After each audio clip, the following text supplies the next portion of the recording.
Hello, everybody, and welcome to another episode of Eating at a Meeting, and actually the 2026 Food Allergy Awareness Week here in the US. Those in the UK celebrated it a couple of weeks ago, but I am so excited to bring you 3 UK event professionals who are working to standardize dietary needs management. And I'm excited to talk to them about what we're doing. To my left, I guess, is Anita Macdonald, who leads the ABPCO, and now Association of, tell me what it is, Matt, Association. The Association of British Professional Conference Organisers. British Professional ABPCO for short. ABPCO, this task force that has put this together, but she also works for Meet Cambridge. And then Matt, who just kindly answered the question about his own association, sorry about that, the Association of British Professional Conference Organizers. He's the executive director of that organization. And then below me is Sammy Connell, who manages 60 plus conferences a year at NASUWT and lives the in-house organizer reality every single day. Welcome to the show, everybody. Hi, thank you. And in one of my posts, and I think the post that I put on there, or even my conversation to you all, is that I really kind of want to delve into what this task force is. And I actually realized that it was a year ago today, or this month, that Claire Beach from Azure Meetings was on the show talking about her food allergies that she has, but also talking about trying to put something together to organize what this means for the industry. And now we're here a year later talking about it, and I'm so excited about that. And so kudos for all of you joining in and supporting that. But what prompted you all to join Claire in this conversation? And Matt, I know you're new to the organization, but how did ABPCO get involved in this? And did Claire approach you guys directly? I'm going to defer that one to Anita and Sammy, because this one will have predated my arrival in terms of where this started. Anita may be best placed. Okay. Yeah, I'm happy to pick this one. So it was Claire, and I do want to recognise and acknowledge that Claire actually picked this topic up as a professional conference organizer and as somebody who has lived experience of dietary requirements.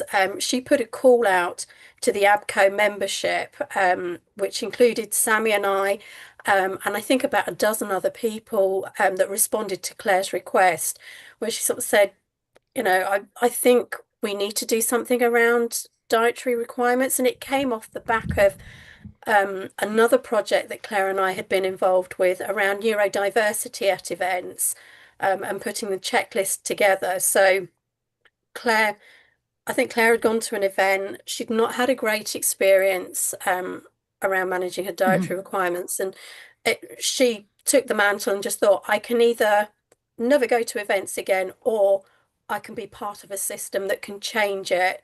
And that's where the drive came from. And ABPCO facilitated that, because it's a membership not just for professional conference organisers, but it includes venues and destinations and caterers. So it's everybody across the event journey or the event supply system that came together, and we all recognised the same thing. We're all well-meaning, but we're all working in silos, and there was no joined-up thinking. So having the task force meant that we all came together and we all collaborated. And a little bit, we all put our egos aside, because, there is an element of competition. We're all trying to win event business, but it was actually, this topic is bigger than any of us. This isn't about us. This is about the attendees. And that's where being members of ABPCO actually facilitated that. And we all came together and said, yeah, let's do some joined up thinking, and let's create something that will manage dietary requirements for everybody across the whole event journey from beginning to end. And that's how it came about. Sammy, I don't know if there was anything you wanted to I think you've hit the nail on the head. And I think from an organizer perspective, we're always looking at ways that we can improve, our sort of delegates experience. And I think for NASUWT, which is a teachers union, we have a really large membership and we have lots of events happening, but we also have teachers attending, but we also have their children. So we're also responsible for the members' experience and their dietaries, but also their, most prized possession, which is their children, whilst on site with us. So we're always looking at ways that we can improve our member experience. And dietary is one that we've struggled with over the years. And it has been, dare I say it, hit and miss, depending on the venue that we're working with, depending on the service that we get, depending on the staffing on the day. So we, in our debriefs, dietaries was always coming up as a thing that we weren't able to nail. We've won awards for industry awards for the work we've done around accessibility and EDI. So when this came up, the whole team jumped at it and was like, can we be part of this? Can we help shape the narrative? And I think from a personal perspective, I'm dairy intolerant, and my husband's a diabetic, so it's important that he eats at certain points of the day, and it's important I don't eat certain things. So from a personal perspective, I also had an invested interest. So it was great that ABPCO, with the launch of Claire and Anita as well, were very much at the forefront of driving this task force and getting it off the ground. Well, and participating in it, in some of the calls myself, I love the fact that there were big venues, there were small venues, there were planners.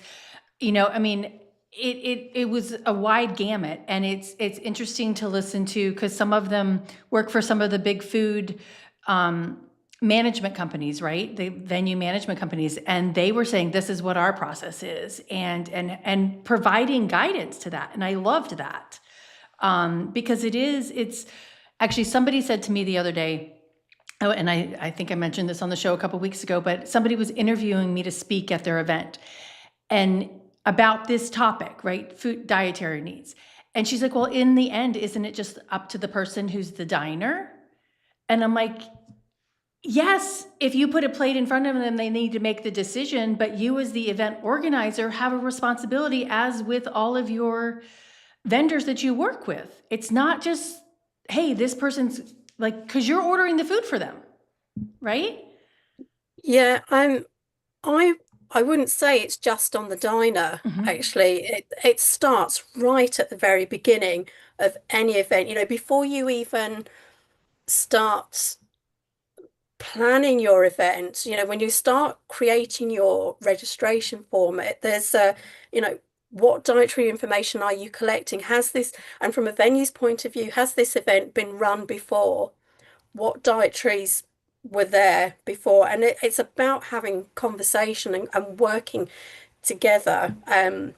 Because in the UK, if somebody has an allergic reaction, a severe allergic reaction to a food, it is life-threatening, and there is a duty of care and there is a legal responsibility, and it's not just down to the diners. So organisations like Kit Medical have anaphylaxis pens on site, and they do like an annual subscription. So in the UK, where you have a subscription to having fire hydrants in place, it's exactly the same process, but you're actually having EpiPens, where you have these adrenaline pens. And this came about from conversations that I had with David Crowe at Levy. So they're the big food caterer and do some of the massive UK sports events in the UK. And we talked about the adrenaline pens, and he sort of said, it's not just about having the adrenaline pen on that person if they have a food allergy. Sometimes that pen can be out of date, or they've not brought it with them. So he said that's why having a subscription or having something like Kit Medical, those pens, if you need to administer them, they are in date. So it's not, the reliance isn't just on the attendee, it's on everybody. There is a whole process to it, to making sure that somebody feels safe. And allergic reaction can happen anytime, anywhere, any place. You don't even necessarily have to have had a reaction before. It can just come on from anywhere. So I think it's quite important, especially for venues and caterers, to be aware of that and to potentially have adrenaline pens on site ready for those incidences.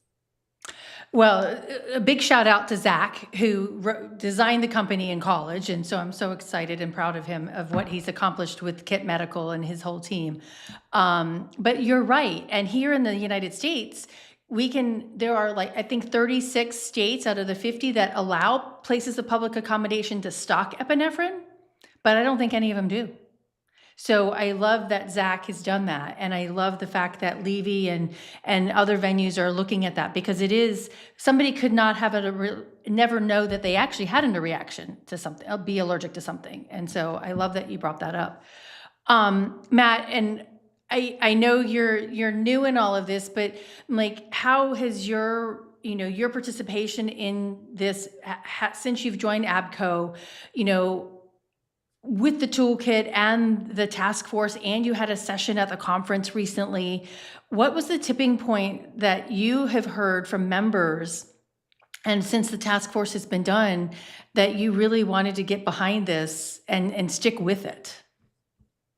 Well, my background was also in events. So although I'm new to ABPCO, I'm not new to events. So I've been on the journey, if you like, as an event organizer. So we've all seen over the years how this has got more and more complicated. In terms of the list and the variations you get on dietary requirements, and of course preferences. We haven't gone there yet. We've talked very much about the allergy side of things, but it's a much broader picture than that. So it's got a more complex world throughout my professional career, and it was something that is absolutely relevant to everybody that is part of ABPCO. Anita's already talked about the breadth of our membership. We aren't just about the in-house or the association event organisers. It is the venues, it is the service providers, it's that whole ecosystem. And it was something that was going to be relevant to everybody at our annual conference, hence it being given this headline plenary slot we wanted everybody to be there for. And we really tried to make sure we built it into the conference, in as much as this session came immediately after our own lunch break. Okay. So we had to make sure that it would be rather awkward if we'd not followed our own best practice guidelines we were about to release at this event. The venue we work with, the East Midlands Conference Centre in Nottingham, were fantastic. So they were briefed ahead of time. They wanted to know what these new guidelines looked like, what the toolkit involved, because they clearly wanted to make sure they did everything they could. And we had glowing feedback. So we made sure we practiced what we preached. That was very, very important. It's just such an important area to all of our members, regardless of where they're working. That's so true. And it impacts all of us. And kind of going back to that thing, isn't it up to just to the diner? But it's not. I mean, when I pay money to go to your conference and you ask me that question, I'm making the assumption that you're going to do something about it, right? And I think, yeah, go ahead. I would say on a scale, you've got, nuts will kill me, nuts may kill me, nuts will make me very unwell, nuts may make me very unwell. I don't like nuts. They're all perfectly valid responses. Obviously, some are far, far more serious than others. But once we ask the question, we've got to make sure we are responsible and responding to those questions. Yeah, and I think for me, it's about the difference between we've noted your dietary requirements to we have a process how to keep you safe. I feel like they're the different comms that we're looking for. That's what we pride ourselves on. We have a process to keep you safe. And we know that processes don't always work, but actually we have one. We try and make it as robust as possible, and we're going to communicate that with you. And I think that's the difference that we've seen from the culture and the attitude towards the toolkit. I think before we were like, yeah, you're vegan, yeah, you're this, yeah, you're that. When now it's like, no, we have a process for keeping you safe. And I think that's where we've seen the change. That's really important. And a chef in Vegas, a friend of mine, put out, I think it was him, put out the other day, it's like, just because you have labeling on the buffet doesn't mean that you have a process, or that safety means safety, right? It's all that stuff that's behind the scenes. And so Anita, can you walk us through, the system that's been designed in the toolkit, and from the moment like we designed the registration form, and then in that process, have you found anything that it's come into friction from any side of any perspective of who's in the the wheelhouse? Sure. So I think sort of just picking up on something that Sammy said. So one of the things that we've done is that we've created a glossary um, to actually make it clear when somebody says, um, and again, like you said, a gluten-free in the UK is a legally protected term. It's a legal term. You cannot claim something is gluten-free unless it has less than, I think it's 25 parts per million of gluten in it, and it has to be confirmed by lab testing. You can't say this, I'm saying this is gluten-free. You have to have evidence to prove that it is gluten-free. So as I said, we've created this glossary, and we've created a checklist. And what we've done is that we have one that's for PCOs and event bookers and planners to use, and then another one for venues and caterers to use, because we wanted to have something that was across the journey, and we wanted everybody to be speaking the same language. So hence that's why we had these two checklists and this standardized glossary. We also recognized that for some of the venues and for the PCOs and the event bookers, they may be having international delegates attending their event where English may not be their first language, or you have people who are neurodiverse. So we created a set of icons as well for everybody to use. And I kind of want to say as well, these are free resources as well. It was important to us that these were free and that there was no firewall, because at the end of the day, food and drink is a basic human right. And as Sammy said, and Matt as well, if you get it wrong, it's the first thing attendees are going to complain about.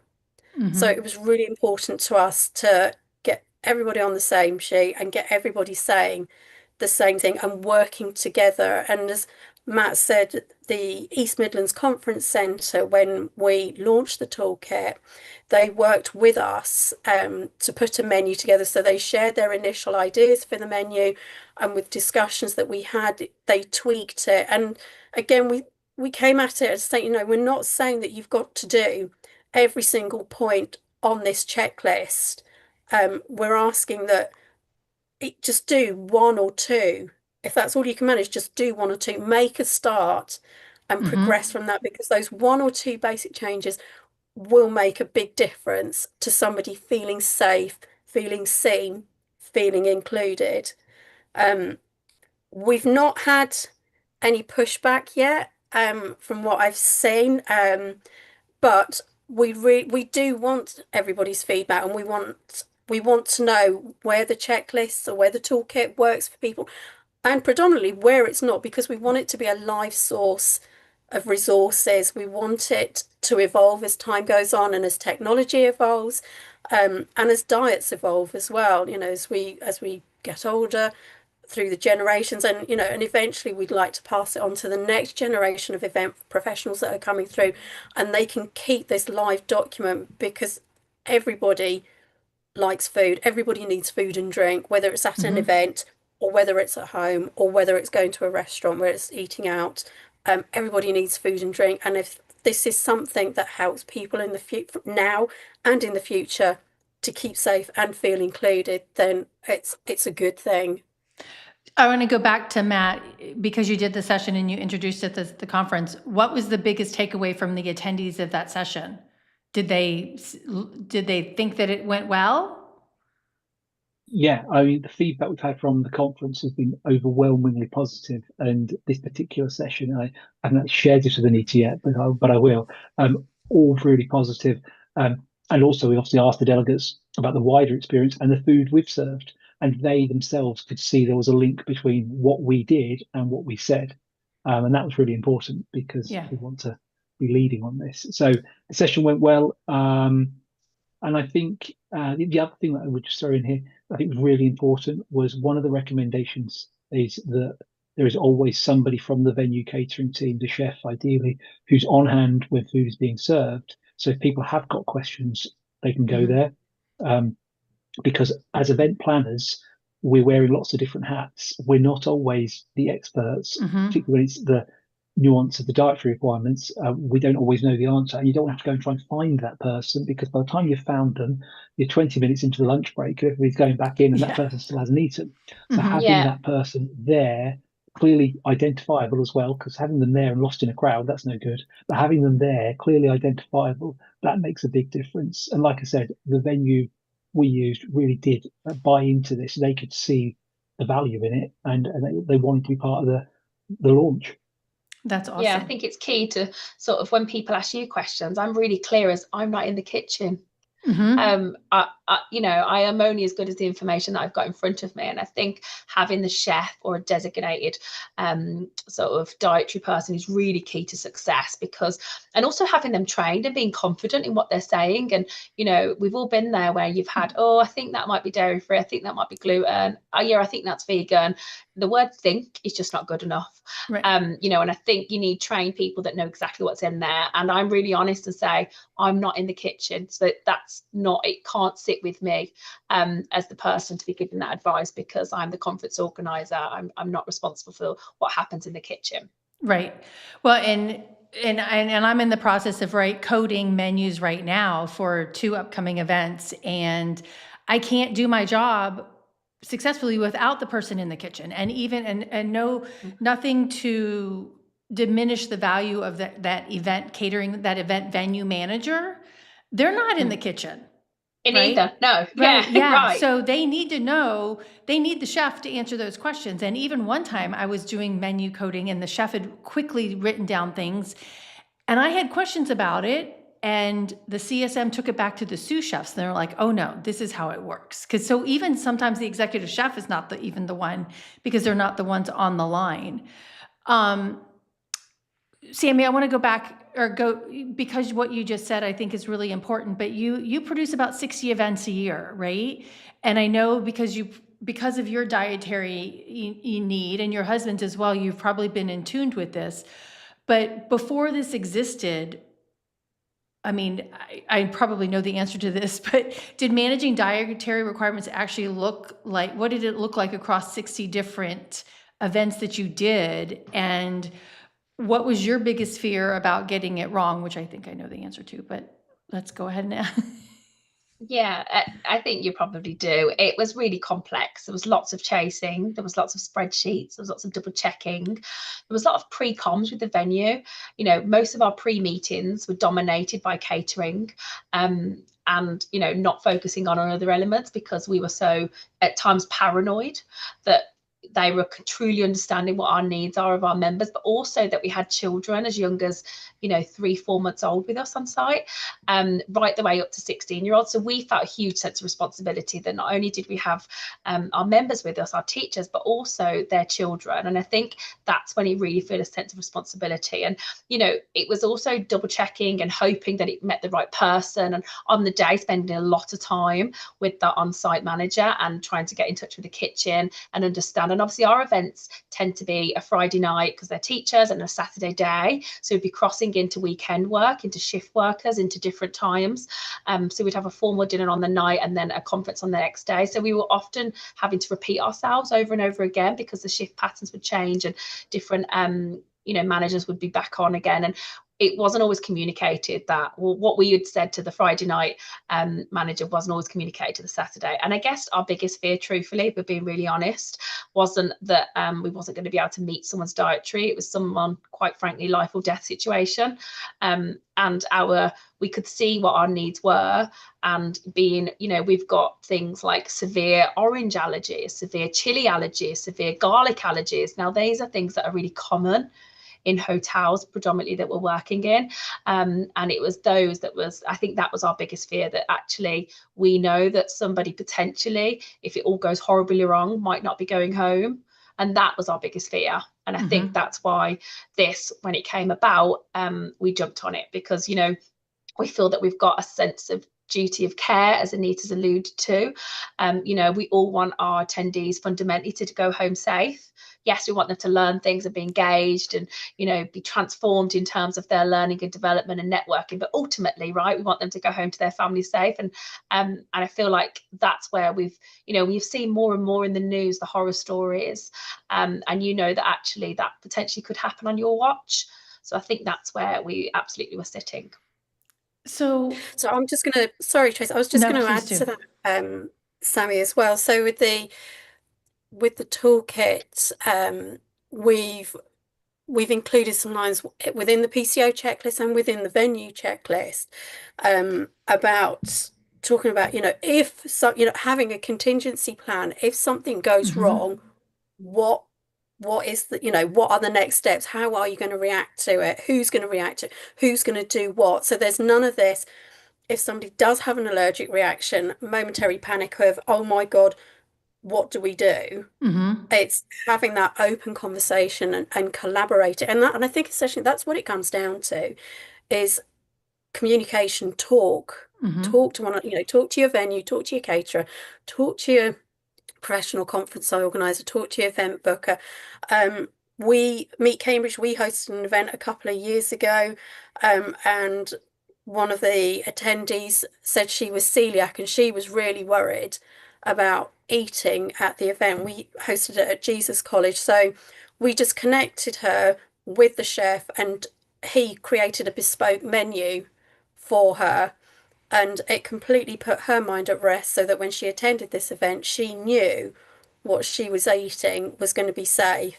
And I think he presented it to her as well, so, and it was all wrapped up. Now I appreciate when you've got thousands of people attending, that might not be a feasible option, but I think, as Sammy mentioned earlier, have a dietary champion, have some dietary champions around the catering stations who are knowledgeable and know what the dishes include, and potentially having those conversations with the chefs as well. So you know, going further back with the chefs and the caterers, so some of the colleges that I've worked with and I've spoken to in putting this checklist together, their suppliers sometimes change their ingredients. So stock cubes, they might be using a vegetarian stock cube that has no celery in it, and then they find out it's now got celery in. So it's, don't be afraid to have those conversations. You're not being a pain in the neck, you're not being obstructive. We're all trying to make sure that attendees feel safe and they feel included and that they have a good experience.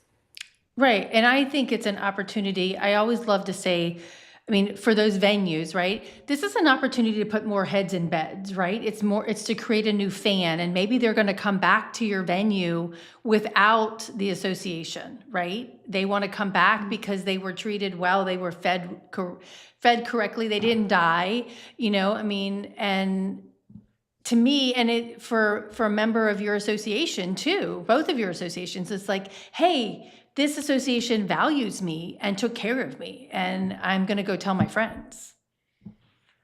Okay, Matt, you mentioned something briefly.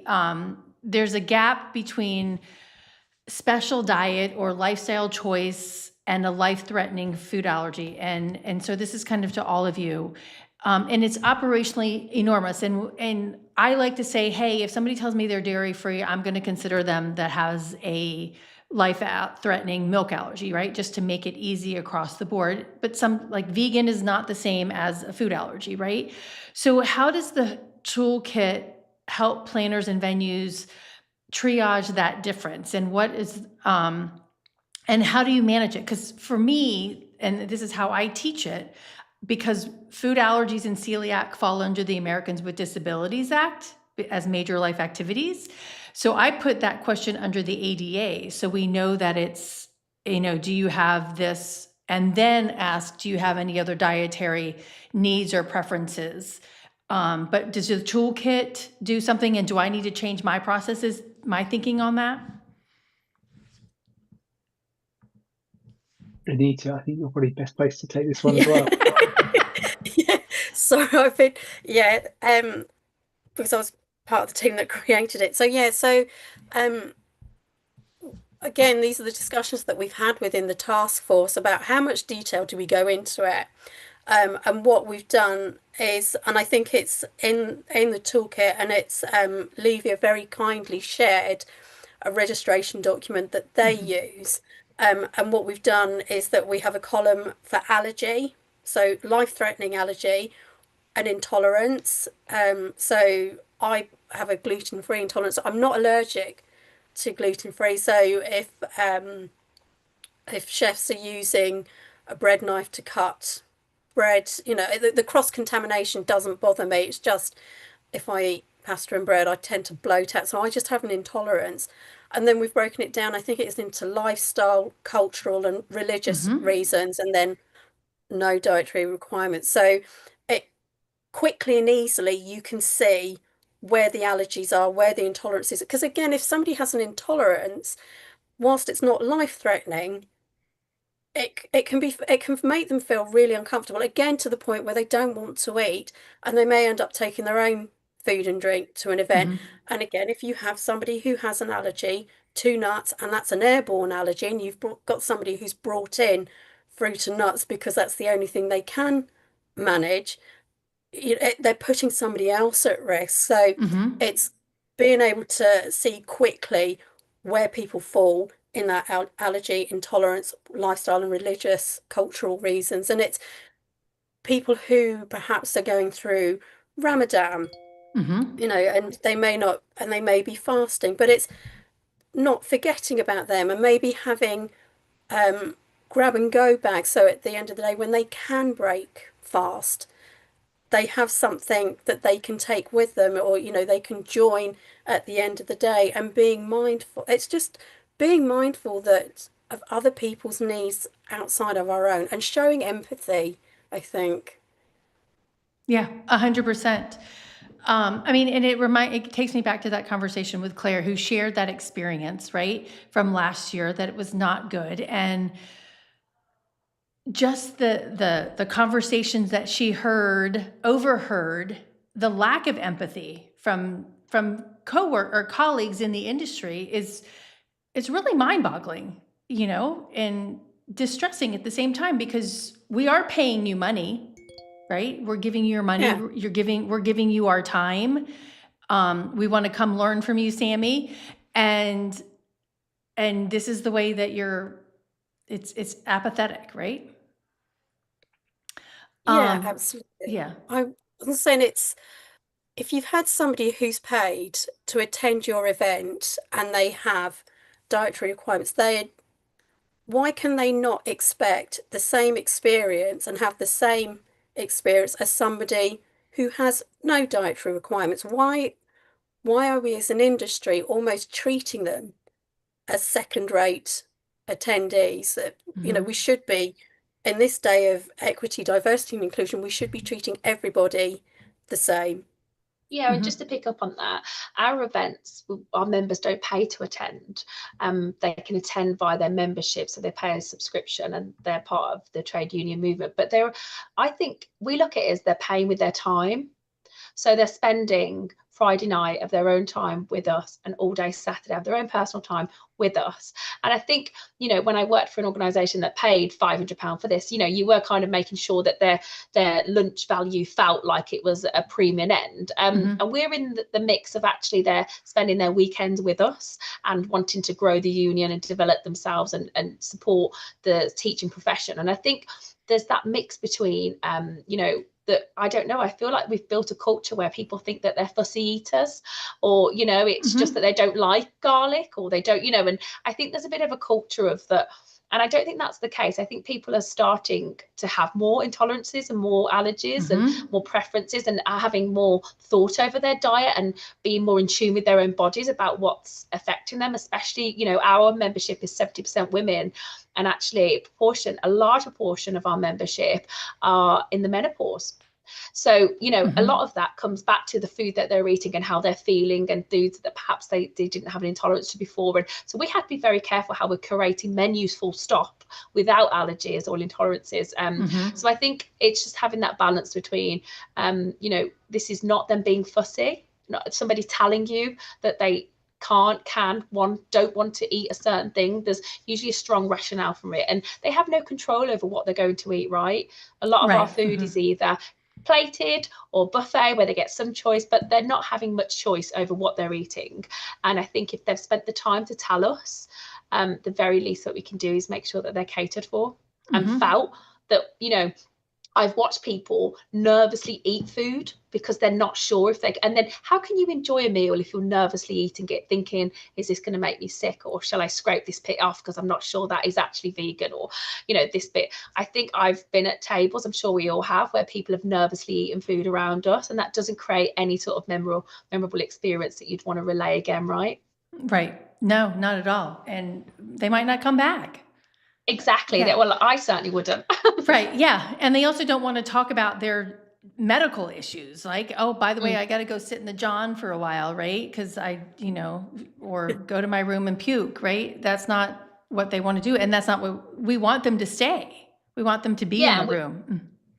And I think we don't want people to feel like they have to explain their personal dietaries at every opportunity. They should tell us once, and that should be enough. They shouldn't have to come in, check with the organizer, check that their nameplate, check that it's been plated up. You shouldn't have to have delegates remind us time and time again that they've got some sort of dietary preference. Once should be plenty.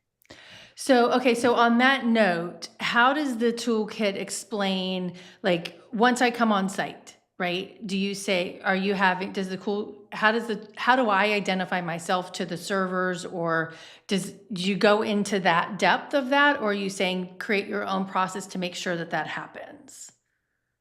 Does that make sense? I think in terms of, so in terms of the process, how we've been looking at embedding it as from a PCO perspective is starting from the very beginning. So looking at the registration or the membership data that we have on them. Are we asking enough detail? Is it a preference? Is it an allergy? Understanding that. If they mention that it's an allergy, do they have an EpiPen? Will they be bringing it? If they're a diabetic, do they have certain, so it's kind of drilling down on that data and, making sure, as Anita said, that we're really getting the kind of full breadth of their requirements right at the early stage. And then it's about communicating with the delegates. So we spend a lot of time telling our delegates what to expect at conference, from room layouts to how to get there, to where logistics are, but also we make sure that our menus are included in all of our app data. So when people click on lunch and refreshments, they get the full suite of what's going to be in there. So actually, if you do have a delegate that perhaps can't eat spicy food and the only vegan choice is spicy, then they can let us know about that in advance. And also some members decide that due to their own dietary restrictions that they can't eat things on the menu, and they might contact us, or some, ask if they can bring their own. So I think it's like giving them as much information to make informed decisions. And also for the children, it's really important that their parents know what they're about to eat as well. As you all know, if anyone's got children that's listening to this, have you ever asked a child what they ate today? And they can never recall what they ate, how, so we make sure that people know, their parents, what they're about to eat, where they're going to eat it, what times, and so forth. So I think the communication is really key, and that's something that we've been embedding. But also, when we're talking to venues about RFPs, we're making sure that we're now asking them, have you seen this toolkit and what parts of it do you implement? And I think that's where the switch is going to come, when PCOs start asking those suppliers, have you seen this toolkit? Have you embedded it? Which parts, do you want to discuss with us? I think that's where the power lies, fortunately, because as Anita started this call with, we're all in a competitive market. We all want to win business. And then having, we've been making sure that we're having just catering briefings where we only discuss this and we go through the toolkit with them. And then also having a plan for on-site escalation. And a key thing that we've been doing now is having post-event evaluation, but also we always ask our delegates how they rated the catering and what, improvements could be made and so forth. And sharing this with the venue, but also sharing our own experience of working with them. And I think now, because we have so many events and we work in so many different venues, we're able to say, actually, when we worked with X, they were able to put a champion there, or they had a pop-up banner with somebody in lime green, and that was really easy to identify them, or the chef came out and did a talk before lunch and told everyone what they're about to eat and where it's all been grown, and if anyone's got any allergies to go to this desk. And we've been able to kind of, because we do work with so many venues, large big international centres to hotels to small educational settings. We're able to kind of share best practice, but not just this is a good idea. We're able to say, oh, and here's the link for the toolkit. And I think that's, as a PCO, as an in-house organizer, where we sit with how we're embedding it and trying to change the narrative. That's awesome. Just on that, if I can, I think, Sammy, I agree with everything she said there. And when we're promoting our events to potential delegates, of course, we talk about the program, the workshops, the social activities, all the different things you can do. But having a page on your website for people who may be interested in attending your event, just so they know ahead of time, before they even register, that you're treating this seriously, that could be the difference between them even registering or not. Because what we don't know, how many people who have got dietary requirements for whatever reason simply aren't going to come. It's just, you know, it's just not worth the risk, the bother, the stress. So I don't do events, or I'm not going to do that event, particularly if there's a new one I've been to. It might look great, just what I need. Do you know what? I just don't fancy it. So how much business is being lost? You know, obviously there is a very important responsibility, but there's also, beyond the duty of care, the cold hard business of how many people aren't coming to your event that might, if you just took a bit more time to tell them up front about how you're going to look after them when they're on site. I love that. And I actually want the food festivals to apply that same process to it, because how many people want to go to a food festival, right, and enjoy the food, or a music festival or whatever, and they don't want to go because you can't bring in outside food or whatever. And how many tickets did you not sell, right? It just makes sense. And I'm so glad that I have the three of you, and I'm in this venue of oh my God, they're saying everything that I say, and it's amazing. But Matt, it comes down to a business decision, right? Yeah, I mean, look, as an association, there are also those duties of care, but there is that business side too. Yeah, it's just, we know it's hard, don't get me wrong. It's difficult as an event organizer, and it gets more difficult. And obviously we're heavily reliant on the venues and the catering teams. Like I said, we ask the right questions. It's on us to ask the right questions. It's on us to gather that information. It's on us to share that information, to clarify, to make sure everybody understands it. We're then in the hands of the venues. We also work with them, the catering teams. Yeah, it's hard, but it's lots of aspects of running events can be challenging. It's part of the job, isn't it? And it's part of what you have to do. In the same way, it's about that duty of care to make sure people have a good time. As Sammy said, if they're worrying about, can I eat this? Should I eat this? Should I just eat that food I brought with me? Should I just go without? It's only a day. You know, if they're doing any of those things, they're not going to get the most from the thing that they are there to do, which is to learn, to network, to engage, and they'll get the most from the experience, and they might not come back. Yeah, I mean, and I have to, and I tell people all the time, it's not easy. It's not something that you can just do on a flip. But Anita, I liked how you said, just do one or two things first. Choose to do one or two things and start there and build up. But I also think, you said it at the very beginning, I think, is the staffing, right? And Sammy, you mentioned it even too. It was the staff on Friday night is not the same as Saturday morning. And a lot of these people, or they're not and I don't know if you have this as, the A team, the B team, and the C team, and the C team is on call, needed. And so they're not getting the same, information as the A team that's 40 hours a week, right? So, but it adds so much more value. Anita, go ahead. Yeah, sorry, I didn't mean to talk over you then. I was just going to kind of pick up what Matt was saying, just that, the purpose of the toolkit isn't about having more processes. It's about closing the gaps of breakdown in communication, because I think that's when dietary requirements sort of mishaps, that's where it happens, is that there's been a miscommunication or a misunderstanding. And I think, as you kind of sort of alluded, there are staff turnovers as well, and typically within the UK, the catering staff, the staff that tend to be on the ground, tend to be of a younger generation. So what we're trying to do with the venues, and this is what the toolkit addresses, is about educating all of your staff, regardless of whether they're casuals or whether they're permanent staff, but educating them and having a training program in place about managing those dietary requirements. And if an attendee or a diner approaches your member of one of your team members and says, can I eat this? Is it safe? They know exactly what it is. And it goes back to what Matt said as well.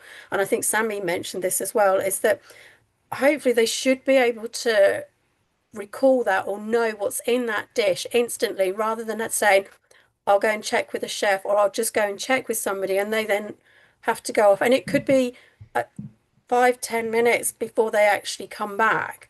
Everybody else could potentially be waiting for them. Their meal then goes cold. So the toolkit looks at addressing those processes. So it's not about having more processes. It is about closing those gaps of miscommunication. I love that. Yeah, because it literally is just it's miscommunication and standard operating procedures, Sammy, as you said earlier. Okay, so how does everybody get a hold of this toolkit? And I didn't make a little thing to. So it's on the Meet Cambridge website. Do you want me to put it in the chat? I've already put it in there. You have? Ooh, Okay. Oh, okay. fabulous. Awesome. Thank you. Now I got to find where the chat is, Sammy. But we would really love to hear your viewers and your listeners' comments and feedback on the toolkit. As I said, because we want this to be a living bank of resources. We don't want it to. What we don't want to do is just say, "Yay, we've done this job. We've created this toolkit. See you later, everybody. We're off." We've done our job, because food and drink doesn't stay static. It moves. It's a constant evolving thing. So we want to keep this moving. We want to keep it going. And in order to do that, we need people to be honest about it, and we need their feedback. We need people's feedback. We need their comments or their ideas of what else we can include, because if they've got an idea, the chances are somebody else has thought it as well. We just need one person to tell us, so that we can start updating it and we can incorporate it. All right, I think I got it. Well, that's very long. Yeah. But there it is. And I'll put it in the comments and on Facebook, LinkedIn, and YouTube as well, so everybody can get right to it. So I should have created a thing for it, but no, this is so exciting, and I do have to say too. I mean, you all have had the regulations around food allergy labeling 14 years longer than we have, and we still don't have them, right? California just passed a law, and it only pertains to chain locations. But there are some other states that are starting to implement similar laws, around food allergy labeling, and, naming the top 9, and you also have 14 versus us on 9.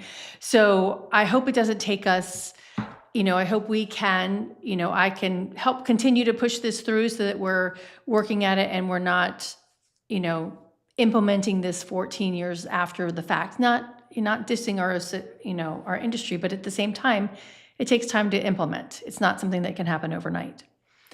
Okay, I have a couple of rapid fire questions. Are you guys up for that? Yeah, absolutely. Fire away. Okay. One place in the world you haven't been to yet, but you want to experience their food. I'll go first. I would love to go to Japan. I think their attention to detail and the respect that they have around food, and also it seems to be a bit of like theatre of dining. I think I'd be a bit obsessed with that. Okay, awesome. Anita?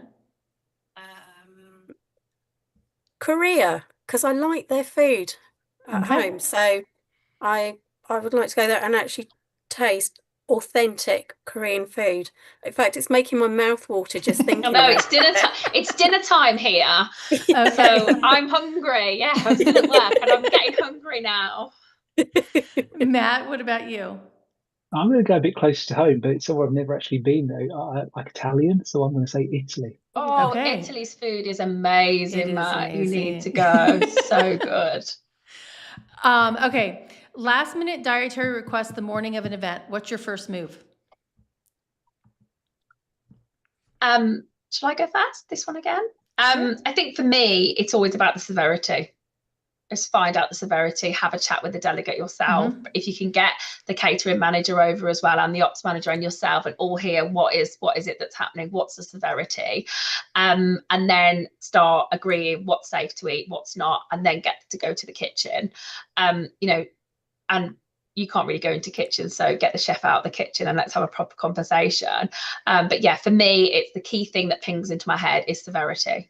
What is this going to do? We had a conference not long ago when a delegate walked in and to a massive exhibition and said, I'm allergic to oranges, and we'd put loads of fruit bowls out.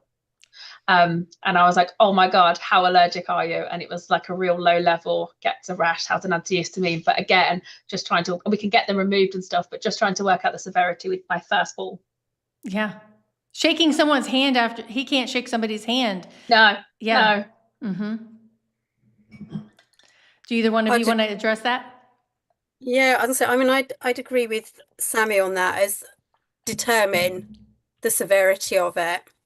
And then I would approach the kitchen or my contact at the venue, and just say, right, this has happened, and then introduce the delegate to the chef and let them work together, because then for me the attendee's getting the right information from the right person, and there's not a chain of communication. They can speak to directly to one another and create whatever it is they need to do, and it kind of sort of takes me out and I can go back to managing my event. Yeah, I completely agree, and it's actually quite common. I don't know if it's perhaps more common in the UK than the US, perhaps because of the sheer landmass, but it's not uncommon to have last minute changes where people say, I'm not coming, but this person's coming in my place because it's only an hour down the road. And it's that person who's got the new dietary requirements that will be different to the other person. Perhaps in the US that's less common because they're a little bit further to travel to these things, but it's quite common to have those substitutions at the last minute, and they're the ones that can cause the challenge. Oh yeah, no, we have those here. I get those as well. Okay, and then what is just, or two more questions. What's one conference food you don't want to have on a buffet anymore? What are you so tired of?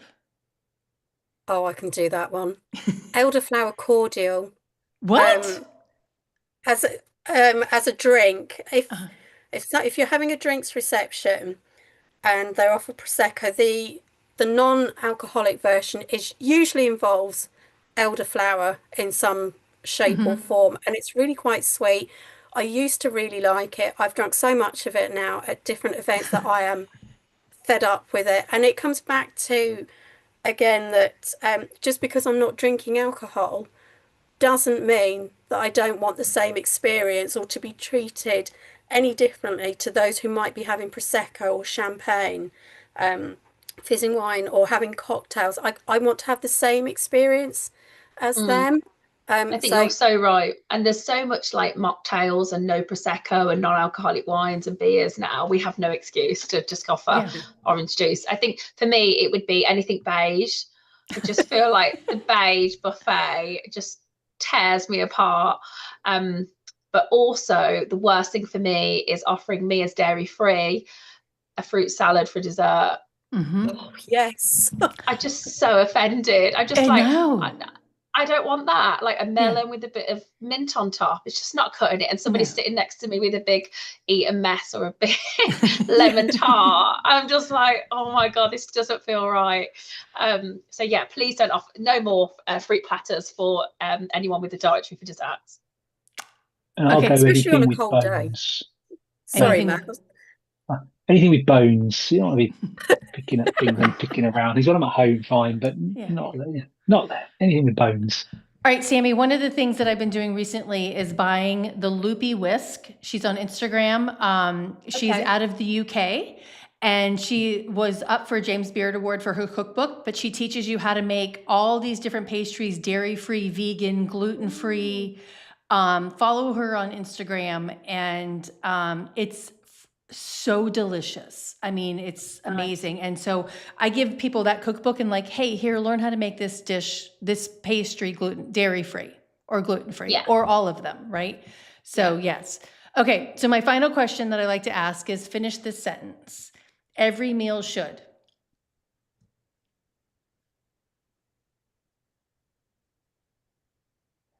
I'll go first then. Okay.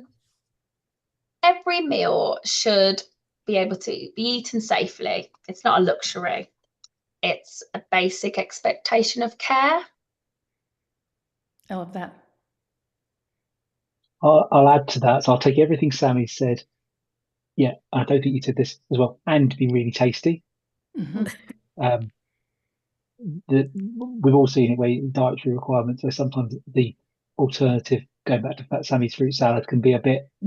It's safe. It ticks the box, but it doesn't look as nice as what they've got over there. Right.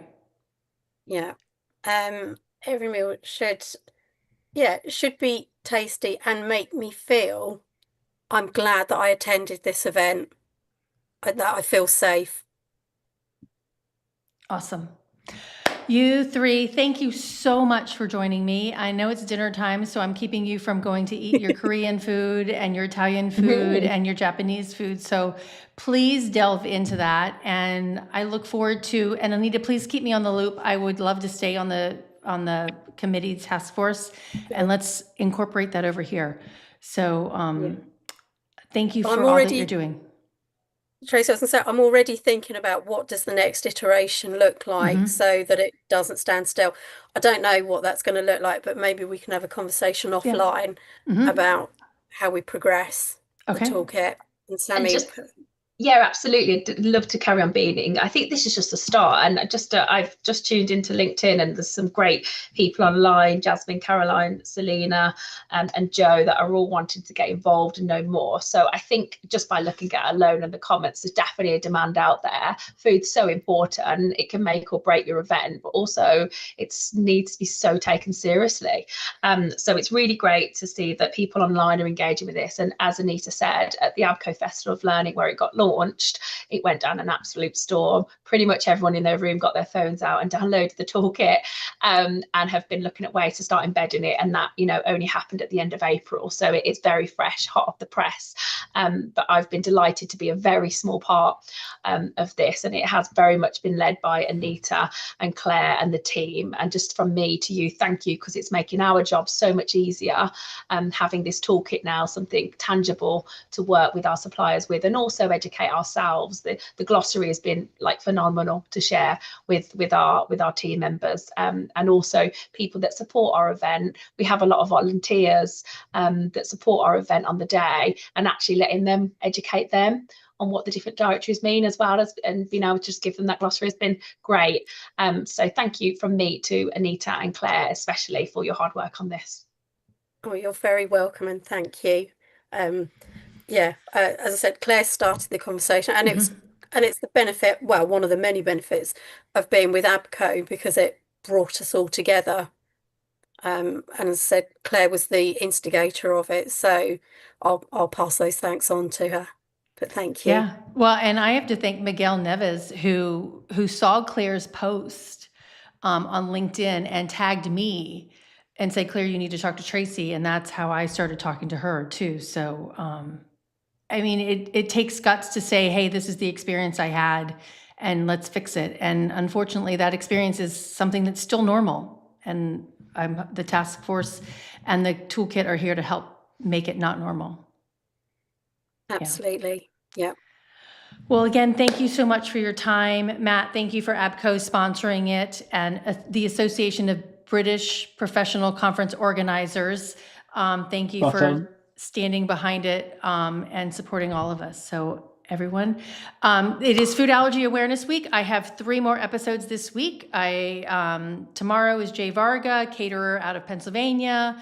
Wednesday is another person from across the pond in the UK, and then on Thursday is a chef caterer from Canada. So I'm going all over the country, or this part of the world. Good. So thank you all, and until next time, stay safe and eat well. Thank you. Everyone. Bye. Bye. Thanks. Bye.